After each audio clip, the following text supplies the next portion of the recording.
What would you say is your biggest pet peeve about your own playing?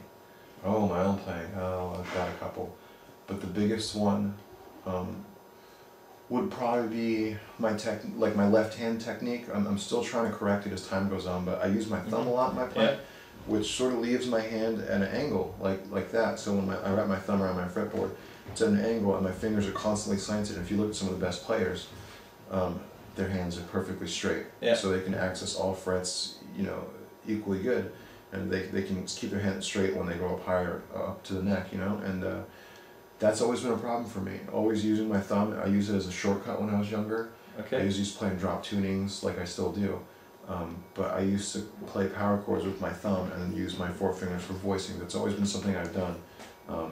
But then when I started a little more challenging material like this, you can't do that anymore. Like we're playing Have a Blast in this tour, and it's a very busy song. There's a lot of stuff going on in Have a Blast, and for that song, I can't use my thumb. I always have to be, playing notes, and I'm playing the Guthrie Govan solo in Have a Blast when we play it live, and that's another thing. I had to keep my hand completely straight, and that's always been a big pet peeve.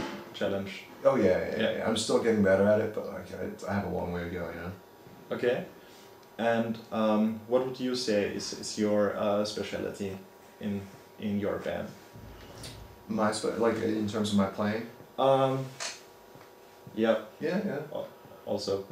Well, I mean, I would say that maybe it may be the same thing, like an ability to sort of play things that are, that come out of a different way, like a different technique, basically, I have weaknesses that are outlined by my technique, but I also have certain ways of thinking and certain ways of looking at writing a riff or arranging, a couple riffs together that I can do with that, So I think it's the same thing. It's sort of my unorthodox technique, and people always ask me what kind of chords that I'm using, or like what notes are you hitting, and I usually tell them I don't know the notes, but I can write down the shape, and they're like, how do I fret that shape without using my thumb? And I'm like, well, you kind of got to use your thumb. So I think that's sort of the strength, the stuff that sounds a little bit out, but like in melodically, it's because everything I write is pretty melodic. At least this is my contributions on the new album.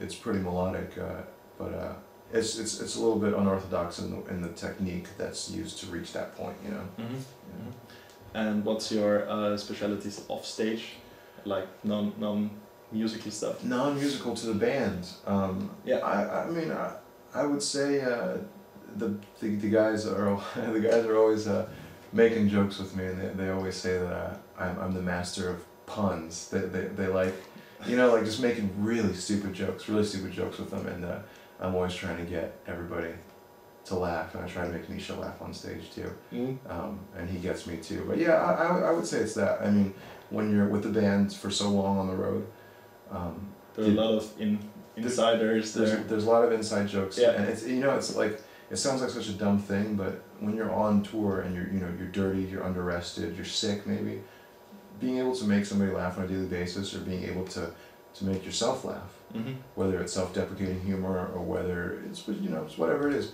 it's a very important thing to be able to stay lighthearted on the road. It's undervalued, and I see I'll see a lot of bands on tour who are very serious with each other all the time. I'm like, man, I would just die. I would die if there was no words spoken to each other. I sort of have to be joking nonstop. On the road. Can you give us very vague but exclusive info to Juggernaut? Ooh, okay. Vague and exclusive. Yes, please.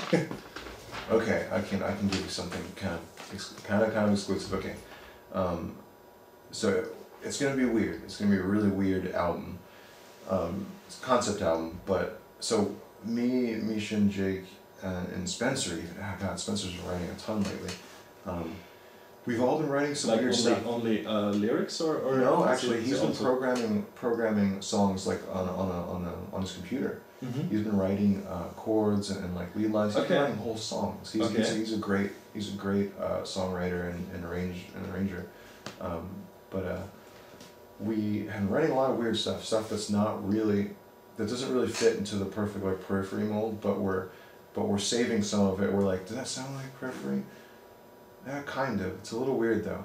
Oh well, let's just use it for Juggernaut. Because Juggernaut's Juggernaut's going to be our excuse to sort of put whatever weird stuff we want, whether it's like electronic elements.